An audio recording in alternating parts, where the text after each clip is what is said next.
advancing in that field because you cannot compete with Samsung in the manufacturing capabilities, in the cost of the manufacturing.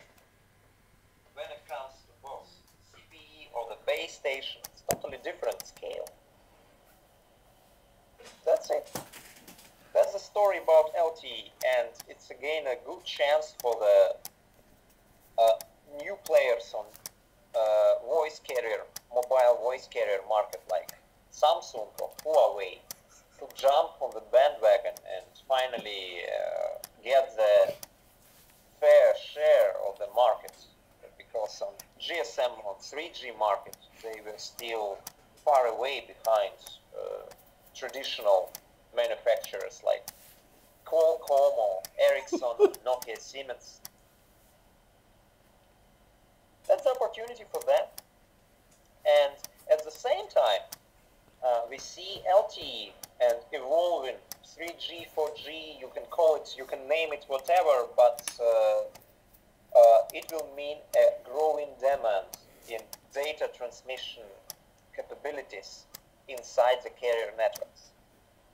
And it is a good sign for the market in general, for the wireless market in general, because still most of the connections between the base stations, wimax, Wi-Fi, GSM, CDMA, 3G or to be LTE, most of the communications between those base stations are wireless.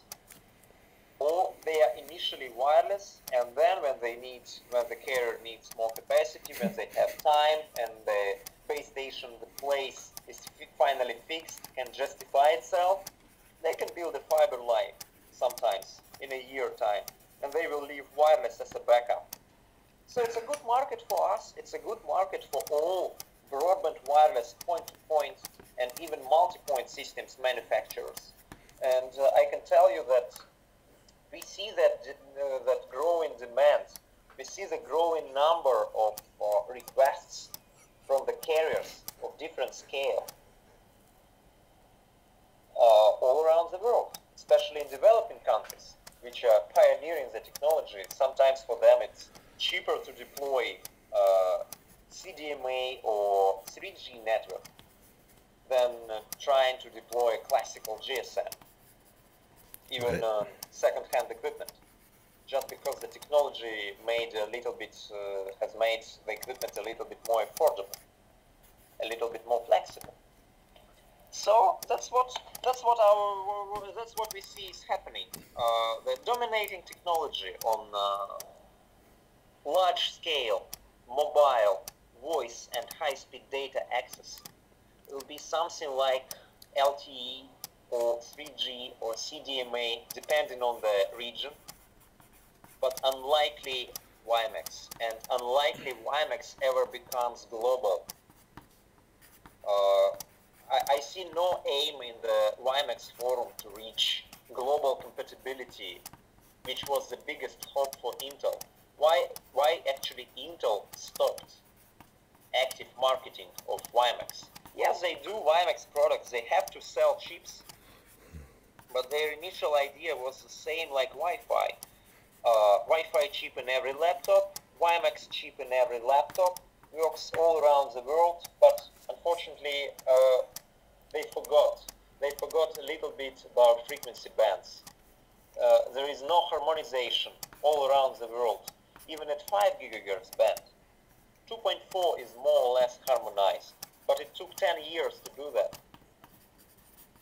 5 GHz is still not harmonized, and it will not be harmonized. Even in Europe, I can tell you what's happening in France, or some other European countries where it is totally deregulated, or even the UK with nice, strange 5.8 UK Ofcom specific band, which is actually good for the UK, and it is good for the manufacturers like us. We can just sell more products, we can offer longer ranges because power limits are not so strict compared to harmonized bands. But again, just few vendors are offering globally flexible devices which can be used at 5 gigahertz band and which are certified for different 5 point something bands all around the world. And actually Infinet is just one of the few.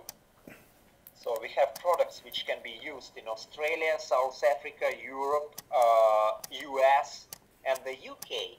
And it is a single piece of equipment. It's like quad-band mobile phone. But again, how much time it took for the GSM standard to reach such global compatibility scale? Okay. About 15 years, not less. Right, that's... So, regarding wimax, it's too early to say. Too early to say it is dead completely. It is dead in terms of competition, because the wrong thing was incredible amount of money poured into the wimax advertisements by Intel. That was the biggest mistake. Intel could afford this. They simply could afford just to write off all those expenses. But it made a lot of harm to the industry in general. So just to tell you the story, we are participating in GITEX every year, maybe for the last 5 or 6 years, I'm not sure. First time I was there 5 years ago. 4 years ago, in 2006, people started asking, oh, are you selling wimax? Are you a wimax vendor? And we said proudly, yes, of course, we have wimax products. Here is it, here is the sample. You can just touch it, you can feel it, but you cannot buy it right now. You can buy it next year if you order a few thousand pieces.